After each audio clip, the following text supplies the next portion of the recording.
I got to figure out how to do that with the computer setup that I have, but maybe I can put it on like something else.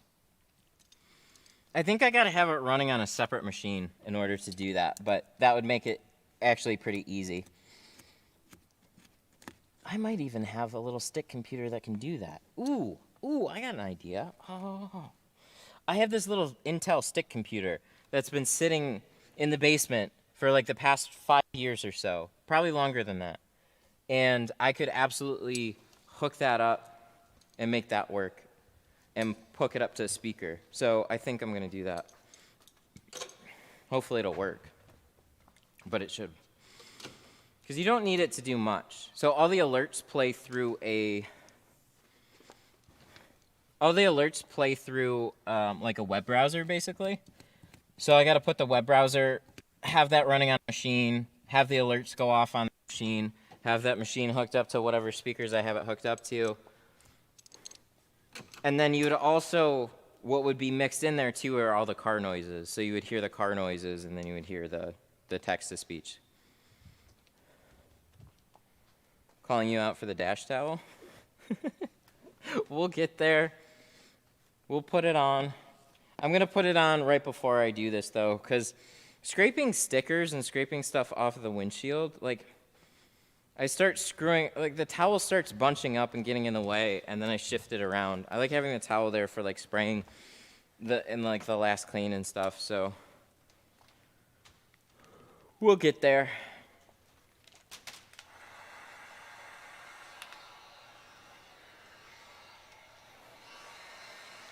How does the voice say repetitive letters, added a word, later? Oh, it says it the same. It doesn't have any variance. It's just, it says everything the same all the time. Just super monotone and basic.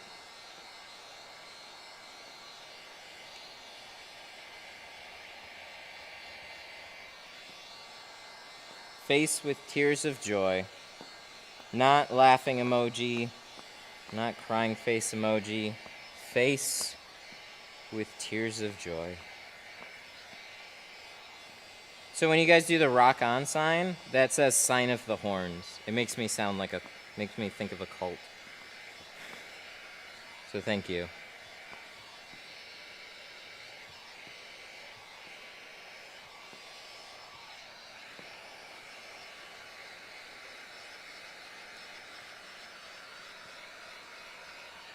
Yep, there it is. Sign of the horns. This is 50. Yeah, so I could try and sit there and like have a couple of TVs around, and I could try and read comments and whatever, or I could just have my brain slowly melted by chat all day, and I choose to have my brain slowly melted by chat.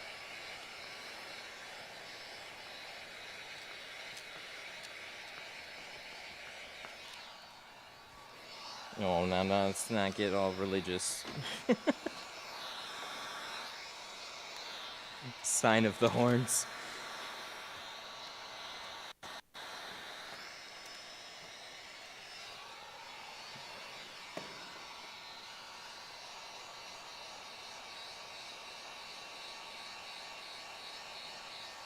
Reading chat would slow you down? Exactly, that's a big problem. Have you had people complain about the tint not working with auto-dimming mirrors? No, actually. That's something that's never been brought up. But I could see that having if you do dark window tint over the back and it doesn't give you an auto-dimming mirror anymore, I mean, do you need the auto-dimming mirror with the 5%? Because that already took the shade down? Or took the glare down?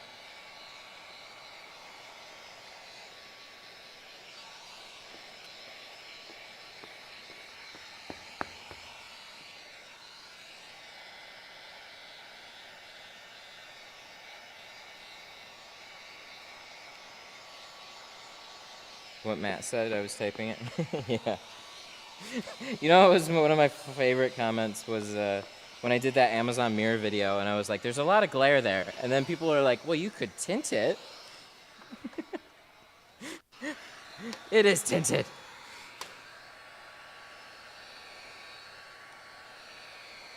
And if it wasn't, I know. You're saying that on a tint channel. That wouldn't have fixed it. Have you tried Lexan film? Never. We've never even heard of it.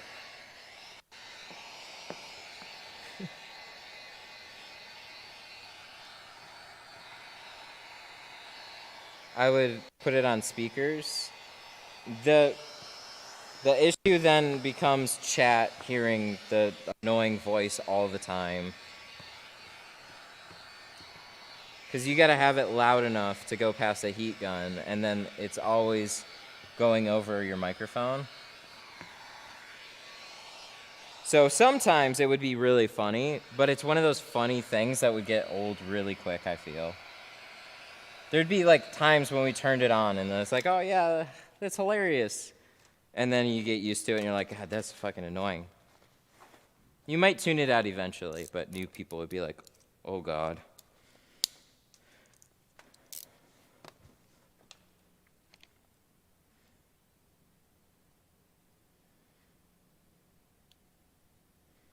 Maybe a lapel mic? That's what I have.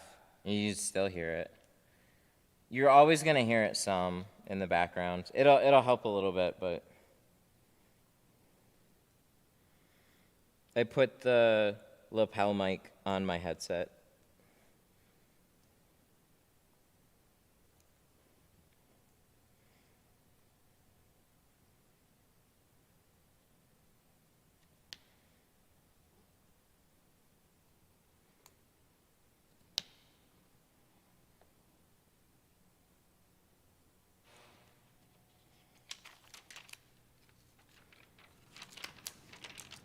Ooh, it's my air conditioning. It's all air conditioned up there. And it spills over here.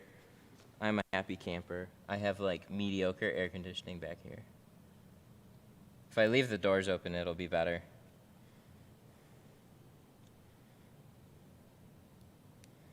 They just replaced the air conditioning unit when I moved in here too. I was very happy about that.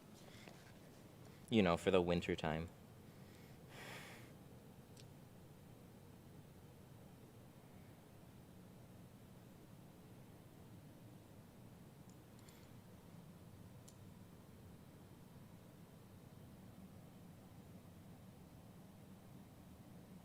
Like most places, just the office areas usually have air conditioning. Most shops don't have air conditioning through the whole shop. It's really, really rare that you do. So on 90-degree weather days, oh, I'm a happy camper here.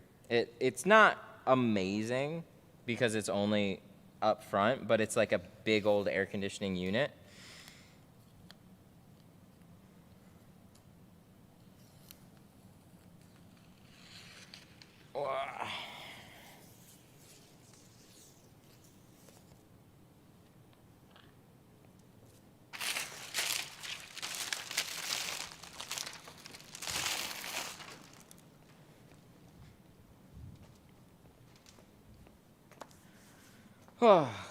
Canon. Okay, we're gonna be doing this. Let me readjust my headset for a minute. Do you know Canadians? What the fuck is all the Canadians planning their bacon on this? What? I don't even understand where chat is going right now. Let me just take a minute. Coffee break. We're gonna install this. We got to scrape it, and then we're gonna roll it up and install it. I've ignored my phone this whole time too, because my headset doesn't connect to both at the same time anymore. It only does one.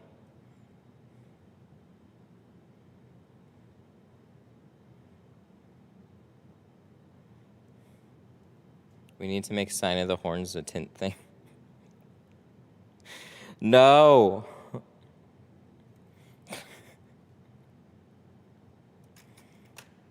No, we don't need that to be a thing.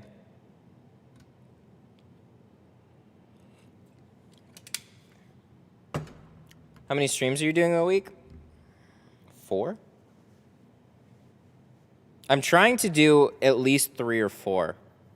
So my goal is basically 1 a day, 1 every day that I'm here working. So that doesn't always work out on the schedule, but right now we have appointments pretty steadily booked out. So, we're always filling a spot in with, and then as we fill that spot in with enough time, I can run a stream. So I'm actually separating an appointment to just give it some more time so I can do something like that.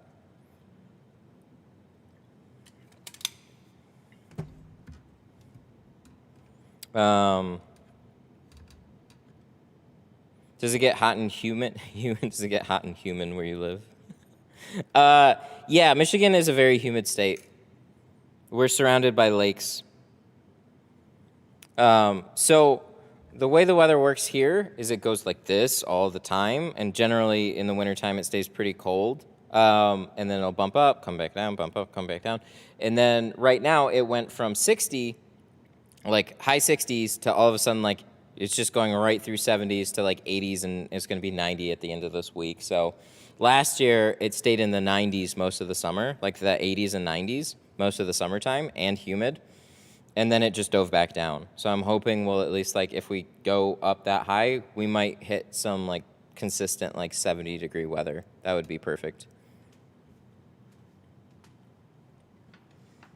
It's hard to catch you in California time. I know it. I know. You got that 3-hour difference, and then we're up 3 hours earlier, so...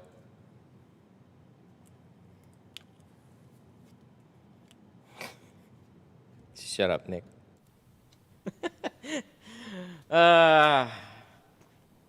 So,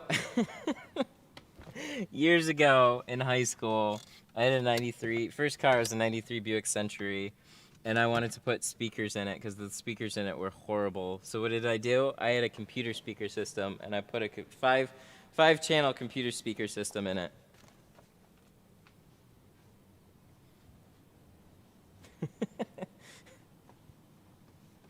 Oh, the things that come back. And then I put racing stripes on it. I was one of those dumb kids that put, I liked all the car accessories too. I put a bunch of dumb accessories on it, and LEDs were new too. So at the time, what was popular was cold cathode tubes. LEDs hadn't really made their way. LEDs were expensive. So you could still find some single color ones for not too much money over at AutoZone. So I absolutely went to AutoZone. I bought these blue ones.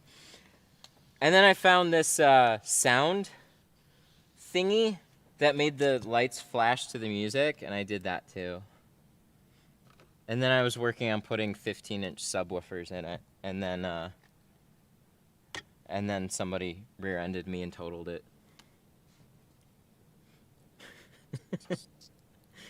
None of this was installed very well, by the way, but I was working in an accessory shop, so of course, I got nothing else to do.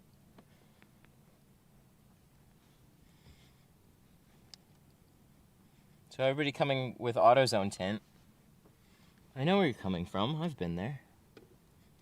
You walk around Meijer for too long in the auto section, ooh, what's this goofy thing? I want these cool little torpedo-looking lights. That's sweet. Where's the clay? The clay's there. We're just scraping it first. Super chat. Is it an emoji or a face with tears of joy? It'll read all the emojis as text. So whatever they are, it reads them as that. It's just, it won't just skip over them. It won't, I would love for it to skip over it, but no. It'll read them all out individually. Ew, is that hair? Get off me! Yuck.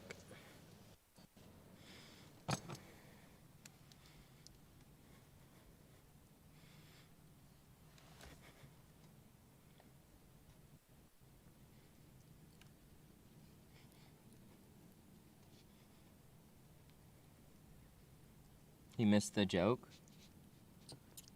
Uh-oh. I'll read it. Hang on. It's going over my monotone headset.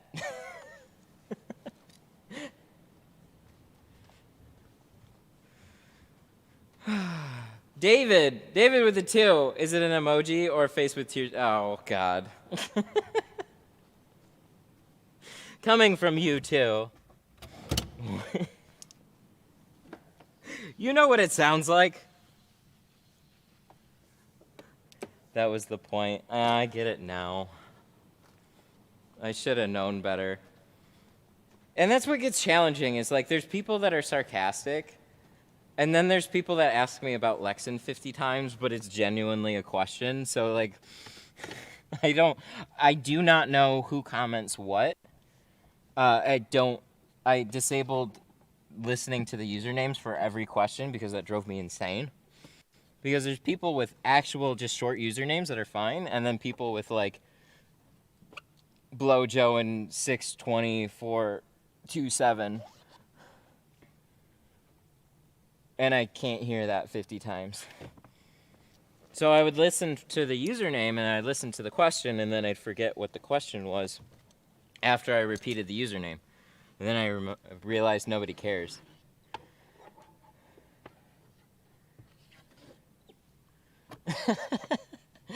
I love that I'm able to mess with you and learn. So that's the shop life, man. Like, when I went to aviation mechanics school, we were all going crazy. The only way you get through that stuff is just shit talking most of the day. But I always try and stay polite. So you can shit talk with the people that you know, but if it's a new person, sometimes they don't always take it the best.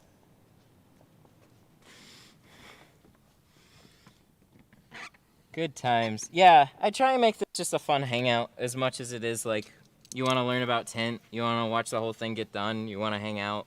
Like, that's what this is.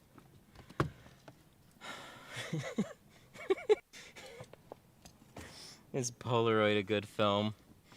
God damn it. Why haven't I thought of that one? I know, like, there was, like, this cool hybrid, not hybrid, but, like, there's this cool, like, throwback to the film industry, like, by somebody in the groups that had, like, in the film business. Stuff like that's pretty cool. But somehow I didn't connect Polaroid film. That's a good one. What film do you use? Polaroid. Lol.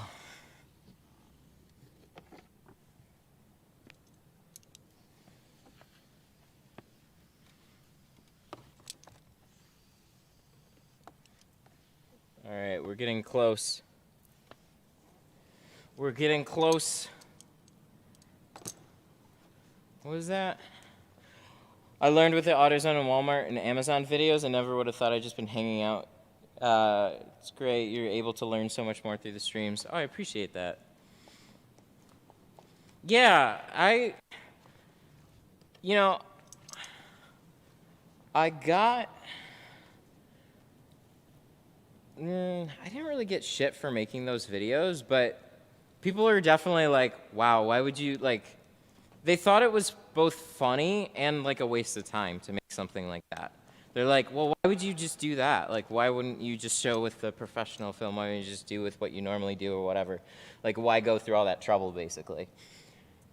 Well, you gotta play the game a little bit, the YouTube game. So it's like more people will have messed around with something like that, and it's like this is more relatable. Like, this is what the average person is gonna get from AutoZone and go if they want to go try and tint their car. This is what they're gonna be doing. I've never done that, so let me see what kind of struggles that they're gonna be going through. So I actually had a ton of people come off of those videos and go, man, I was just going to buy some AutoZone tint and play around with it.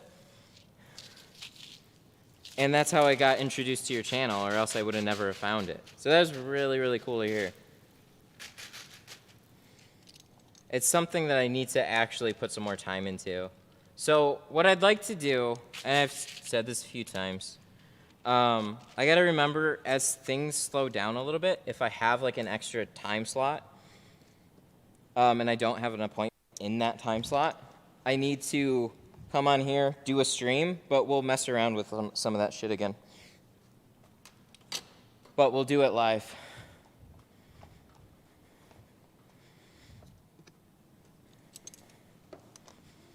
We'll just mess around with it and see what happens.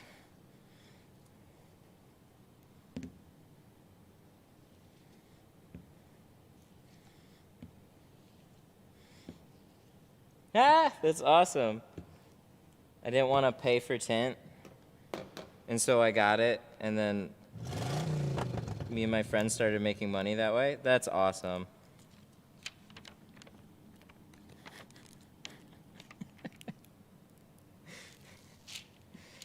Oh, God. Is super chat, is Lexan good? Is that serious? Are we serious now? That can't be serious. It's amazing. Only use that film. Don't listen to any of the films that I install. Is Gila good? Gila's better. He goes, go from the top down. Get an expensive film, shit. Get a cheap film, good. Gila, best. There you go. That's how you do that.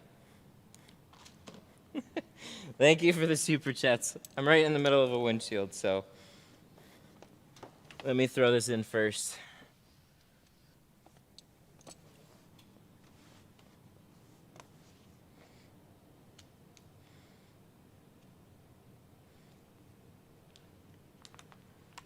Only Lexan all the time. This is probably really good advertising for them, though.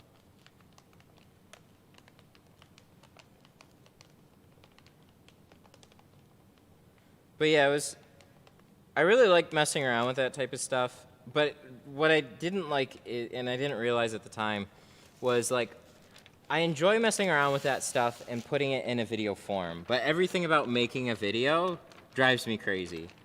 The time it takes for me to say something, the time it takes for me to set up a shot, film it, move the camera, film again, then go through and edit everything. Like, all that is really exhausting and dumb and annoying. But it does well. But live streaming is just, it's a hangout. It's way more fun for me. So we'll be able to do some of that live, and then I think from there I can cut that down into like a shorter video and see how that does.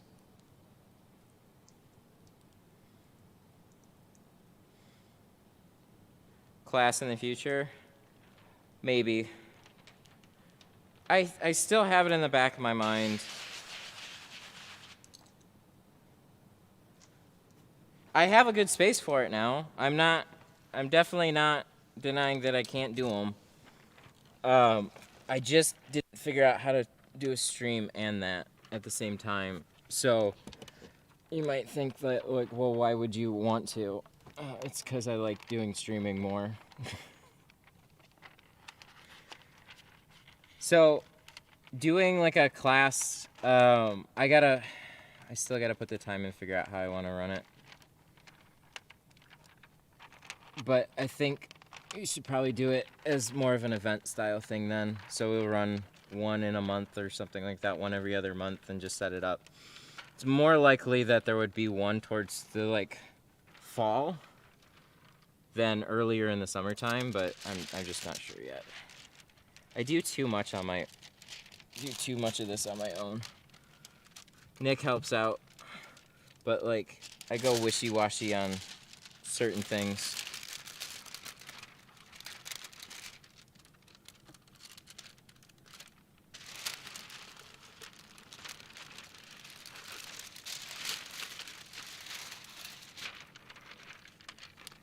So like I go back and forth. I like the idea of doing like an online, almost like a FaceTime style class, but I don't know how helpful that would be. Like a Zoom conference class type of thing, but like more interactive. I think that would be super cool. But that would also require whoever is popping on the class to kind of have a way to set up so I could see what they're doing. That way I can help out more. I also have no idea how long those would run. I have no idea how to do one of those. But that is a thought.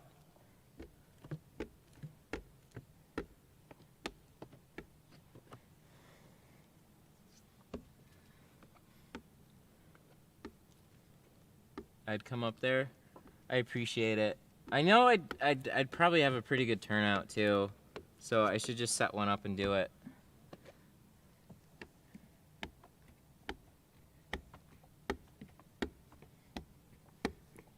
So I'm debating on 2 or 3 days. Generally, from what I've seen, 2 days is perfect. 3 days sounds like it would feel better.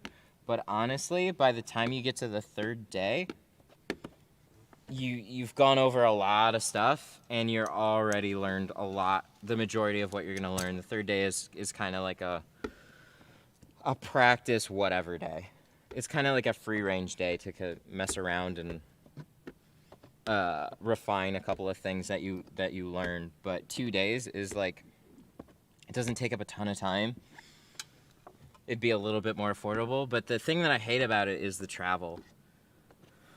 I mean, people like that, but like, it's classes, you always got to drive here to have them. So it'd be really cool to have like an online opportunity that involves some sort of like Zoom style conference thingy. But it's just harder to show detail and stuff like that. Because most of the time when somebody's like shrinking a window, right, you want to jump in there and like assist. Like, no, right here, change this. But over a Zoom thing, it's like, no, stop. Wait, I can't. It's not about the journey, it's not about the destination, it's about the journey.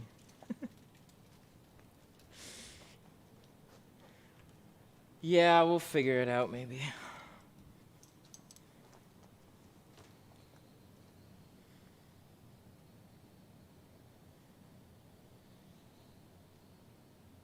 I'd like to open it up to a good amount of people, but I tell you, that is challenging. So the Chicago Auto Pros class, we had 12 people, 12 or 13 people, and it was all hands on deck. We probably had 3 assistants, along with me and Jason.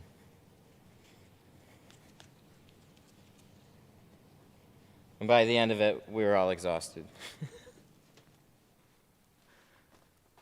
Oh, good times. But it was a fun experience for sure.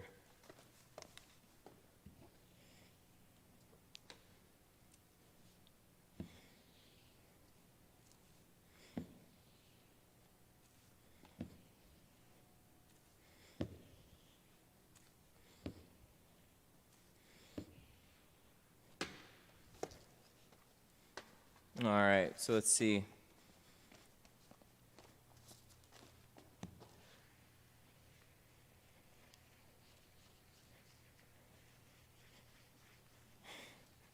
You teach me good, I stay and work.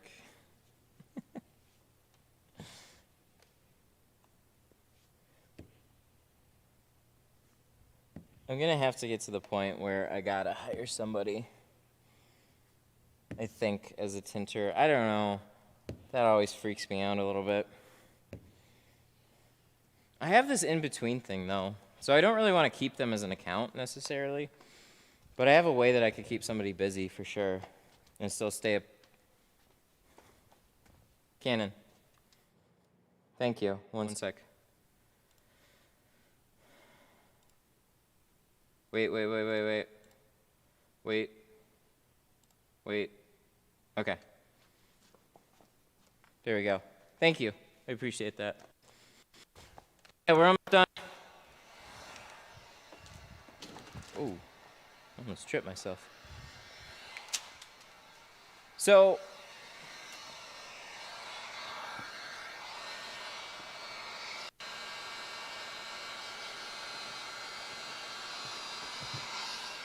Do tinters get paid hourly or for jobs?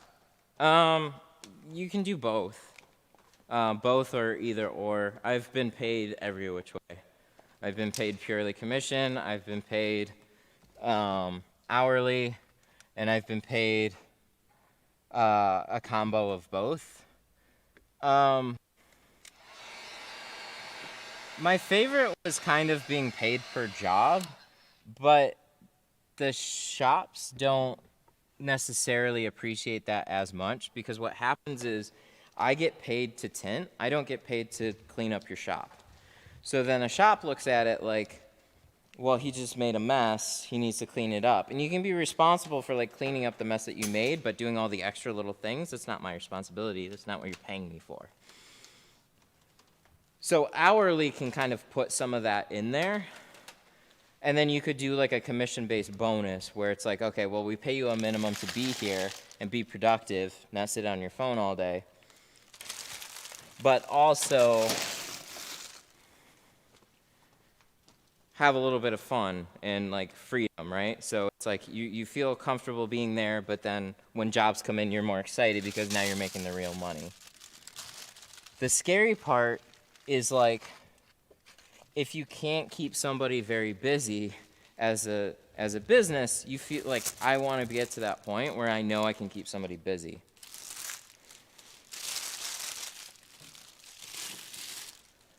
So right now, I'm trying to keep myself consistently busy.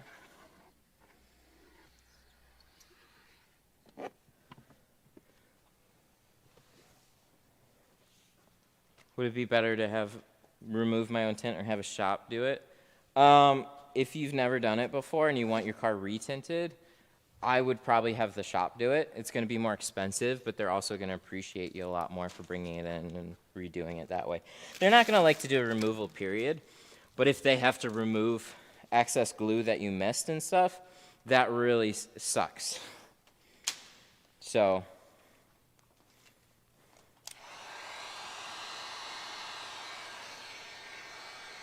yep, same here. I've run into all of it. I've been at a bunch of different places. Wintertime came around and there were lots of days that, like, as a mobile company, I'd get sent out half an hour away. I'd make $40 on a set of doors or something. And then I'd have nothing else. Literally wake up to go do a set of doors that basically cost me my time and whatever to go do, and then nothing came up. Like, that's a super big pain in the ass. That drove me crazy.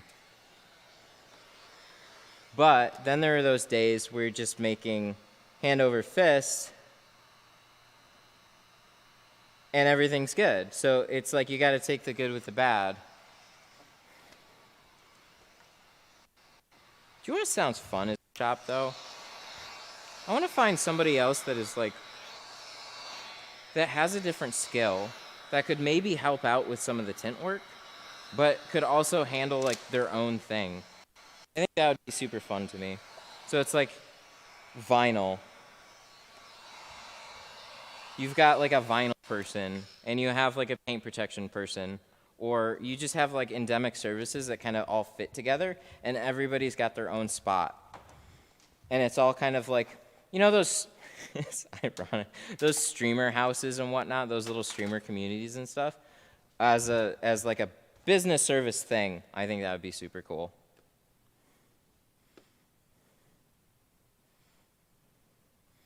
Those vinyl guys that were talking in chat, I never got a message. There's a lot of potential for things to go wrong, but like if somebody literally could like bring in their own vinyl work and stuff like that, like that'd be really interesting. It's kind of a big leap to take that kind of partnership with somebody. Especially because like right now it's my space and I can do whatever I want with it. And then when you're sharing, it's like there's people that kind of clash a little bit. Who knows? Vote to bring Nick on.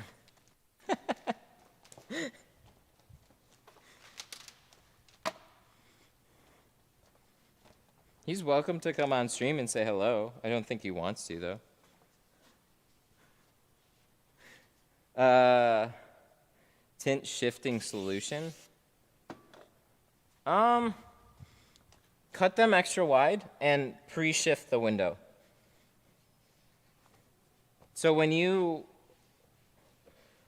roll down a window, it shifts a little bit, and then when you roll it up, it shifts back the other way.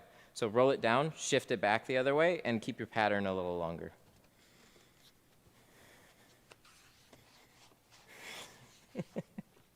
Nick's is busy with regular work. Yeah.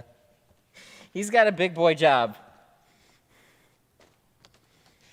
He goofs around with us for fun.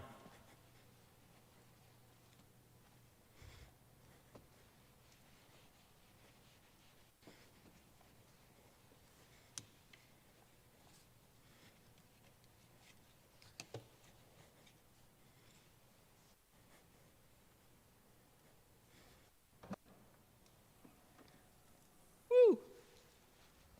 What's your thoughts about budget Amazon tint? That's exactly what it is. It's a way to get your own stuff tinted and not spend a ton of money, but I wouldn't expect a lot of quality from that. They don't expect you to have, like, look at it this way. If you're selling kits, if you're selling film to a general consumer, they can put all the fault on the consumer. So, like, if it's a kit, they're like, you know, it doesn't necessarily even need to be great film because they're expecting you to somewhat fail or not know anything about it, right? Like, oh, this stuff didn't shrink well. Well, have you installed tint before? No. Well, how do you know?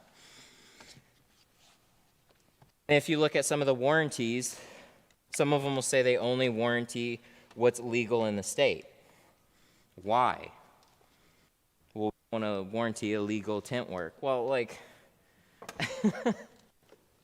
what does that have to do with your product? You know what I mean? It's just another way to wiggle out of a bunch of warranties.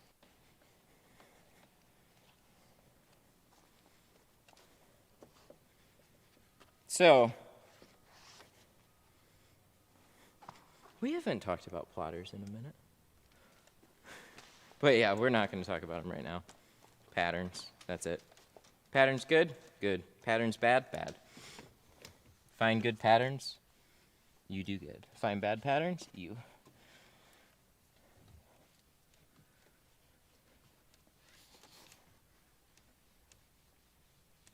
Dang!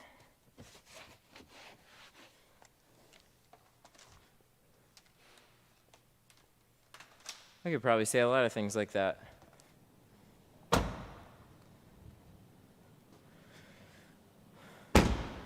Woo! So there we have it. 5, 20, 50.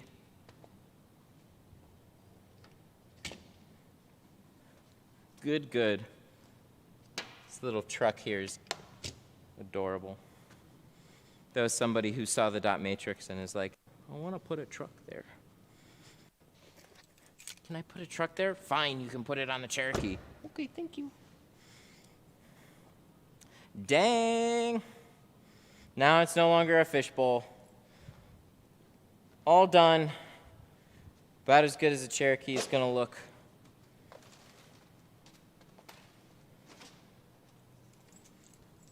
Okay, I'll keep my mouth shut on plotters.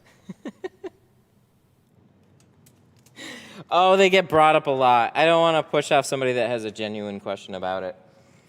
Most of the time, what happens is I go on a rant about plotters, patterns not lining up super well. So patterns come from all sorts of places, and I ran into a lot of different softwares where you cut out the patterns, you get them installed, and then they're short, or they're wavy top edge or something, so they don't work.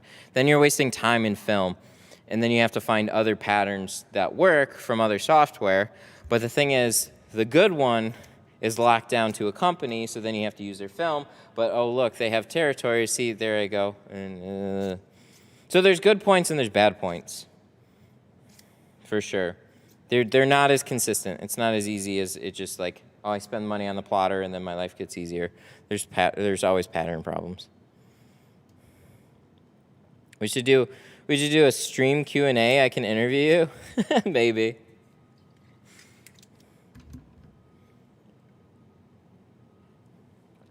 I'd be interested to do it while I'm tinting. That might be that actually might be better. I don't know, because like a sit-down thing, I don't think people would watch. Like I said, I come back in front of the camera and my viewership goes down. It's all good, though. People want to see me do the thing. There are some really nice people that actually watch that all appreciate whatever we do here, and I appreciate all you guys. But that's just the honest truth of what happens. I did a focus. I have a 5.0 tomorrow to do. Nice, very nice. The 5.0, turn on the defrosters before you install that tint. Sometimes you'll have little air pockets pop up on the defrosters on the Mustangs. Not all the time, but sometimes you do. So when I install those, I always turn on the defrosters before I go to install the tint. That'll help with that.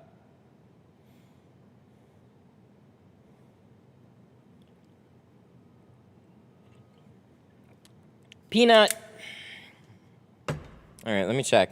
So it's 2:25. I never got a call back from that guy. Oh, I'm just doing sides? Oh, well, that's way easy then. Have fun. I had this one guy. Oh, man, I had the funniest phone call. I'm so annoyed because I need to find a service that records all my phone calls now. So I was using this Google service, and then they discontinued the service along with my phone number, which was really annoying. But it would record all the conversations and leave them in text form so you could go back and read them and keep track of things easier. It was really, really nice. Oh, wait, 1 second. Hello, Tint Studio. How can I help you? Yes, actually. We just finished it up. All right, sounds good. See you soon. Bye. Okay, cool. That was the Jeep customer.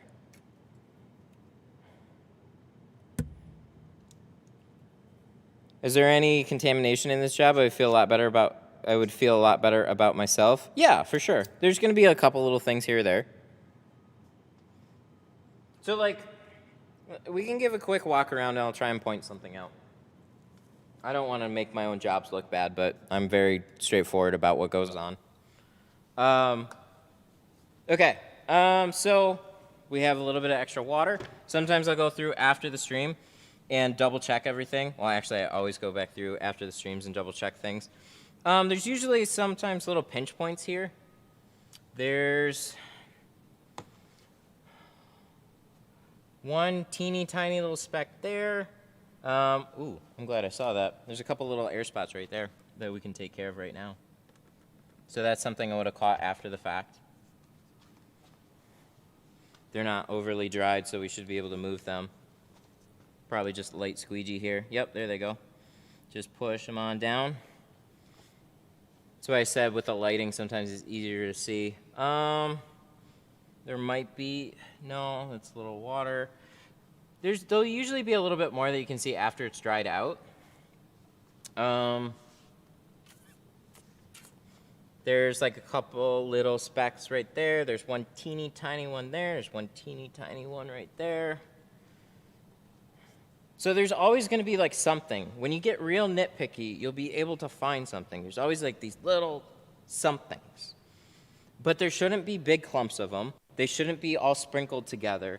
You can have a little something in every window and still be okay. We always shoot for perfection, but you're never going to be perfect. What you don't want to do is sit here for 2 hours and try and massage every little tiny speck, every little imperfection, and whatever. You look at you look at the state of the car, kind of understand where it's coming from, look at how much you charged, and look at the time that you put into it. You're always going to have somebody, one out of every however many people that are going to have a problem with what you did. And then you can try and fix the work. But you just don't want anything like majorly obvious to stand out. And like most people are cool. Most people understand. You're not trying to push them off. You're not trying to give them a bad job or anything. But like there's the human element and then there's the what you can reasonably expect out of a job. There should only be 1 or 2 little minor things in a window. But if you're looking like, ooh, I got to get this little thing out, and then you're like, for like an hour, you got this little one here, and, oh, I got this little one, and oh, I got that. It's like, just stop. Just let it go. Leave it. Let it go. You did the best you could with the time you have. Don't point it out. Just try and be realistic about it. You did the absolute best that you could, but realize that you're human, and the owner is human, and it's probably going to be okay. So, yeah. Not everything I do is sparkling clean all the time, as much as I try and get it there. Like, we had that big pile of schmutz in the top corner on the passenger front, and then that was too bad. It was a spot about this big by this big. It's too much. Take it out. But when you have like a little something here and a little, it's fine. You're going to be fine. You're going to end up pointing that out to the customer, and then they're just, for the most part, they're just going to be like, oh, like, dude, it's fine. Like, it looks great. And then you're going to be like, no, let me show you this. No, let me show you. And, dude, give them their keys. They hop in their car. They're super happy, and then they take off. So hopefully that helped with reasonable expectations. No tint job is perfect. Yep. And everybody, if you ask any tinter, they'll tell you the same thing. Schmutz. Today's a schmutz day.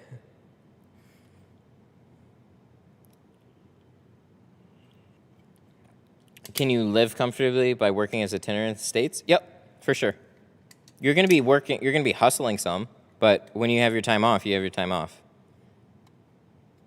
Yeah, if you go to my group or any group and you go, is there ever a perfect tint job? Everybody will tell you no. Now, here's the thing too. If somebody brings you back a car and they see something in even in a couple windows or whatever, there's always a level of being realistic about expectations. But if they bring you something like, man, I see, I got something in this window, I don't know what it is, and let's say it's real minor, you take care of it. Because once you see something, you don't unsee it. So if you see that little white speck, you're always going to see it. So remove it, redo it for them. It didn't cost you a lot in film and stuff. It takes some time, but you're going to make them happy, and then they're usually going to be cool after that. So always take care of your people. Always try and do the best that you can, but we're all humans. We all make mistakes. So that's how it is. Okay, well, they're coming down here to pick the car up. It's 2:30. I never heard back from that person, unfortunately. So that, they seem really reliable too. That sucks. Deposits or no appointments. That's how it's gonna go. Because I told a couple people, this would drive me crazy too, is because I'll have 3 or 4 people that'll want to book on a date, and then nobody leaves a deposit. And then I'm kind of like, well, is somebody going to show up accidentally without leaving the deposit? And then I kind of feel bad, but they didn't leave the deposit. So people get busy, people forget. I don't want to just push them off, but we got to stick to appointment-only deposits or deposit-only appointments because those are the people I can rely on. Was that the Grand Prix? Yep. So I don't know. Maybe they'll show up.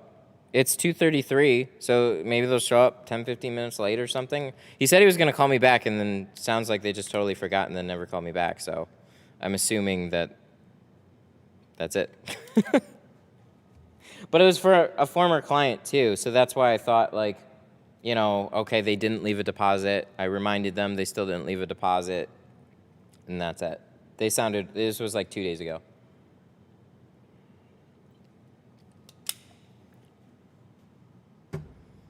But that's how you live and learn. It happens to me. But we'll have another stream for sure on, what is today, Thursday? Saturday. So we still have appointments coming up. Saturday for sure. Maybe I can cut out here a little bit early. I can do some floor or whatnot. But it's all good. How do you get appointments only past clients? You just tell everybody.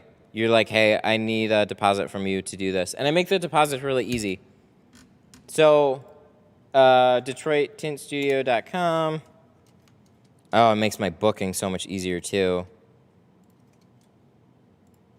So I literally send them to this page, and then they put in all their information. They set the time, which we already talked about over the phone.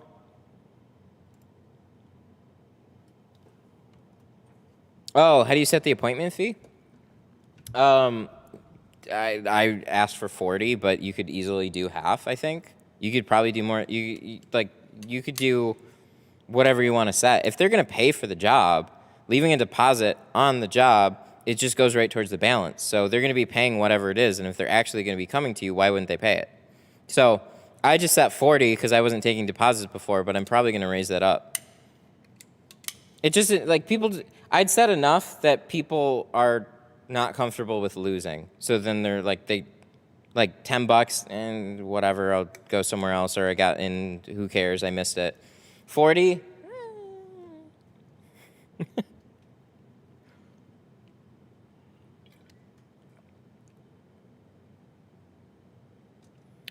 Tint, quarter, hairline crease, barely, what? Oh, that is just a whole jumble of words. So a hairline crease in the center of a quarter window on a Challenger? I'd just redo it. You can easily retint that window with no crease. So I mean, if the guy is telling you like, hey, there's a little line in this window, just take care of them. Make it so there's no hairline crease in there. See, the thing is, it's small to you, but it's big to him. It's his car, and it's a Challenger. People care about their Challengers. Just ask Nick. Nick cares about his Challenger. He sold it, though. Made over 200 first day. Have another friend's car to do. You inspired me to start tinting. Hell yeah. Good job, man. That's awesome. Keep at it.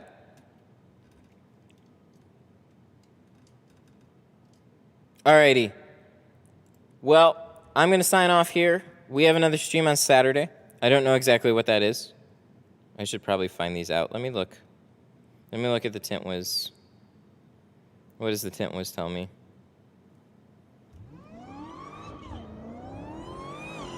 Aww. Aww. Oh, back window. If he's talking about it, just do it. I mean, okay. Jose with the 5. Thank you. How are you doing today? Things are going really well. Thank you for asking. I appreciate it. How are you doing, man? It's good to see you.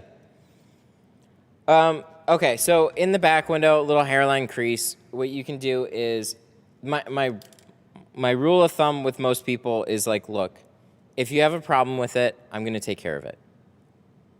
So if you have a little small crease, what you can do is you can go like, look, I'm sorry this happened. I'm going to redo it for you. I'm going to try and make it better. Sometimes there's always going to be something in a window. So you give those expectations, and then you put the effort into making it right so that customer knows that you did everything that you could to try and make that job right.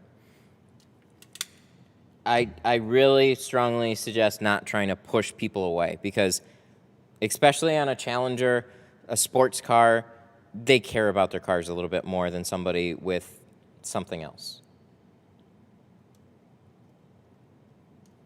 Real quick, before you leave, serious question.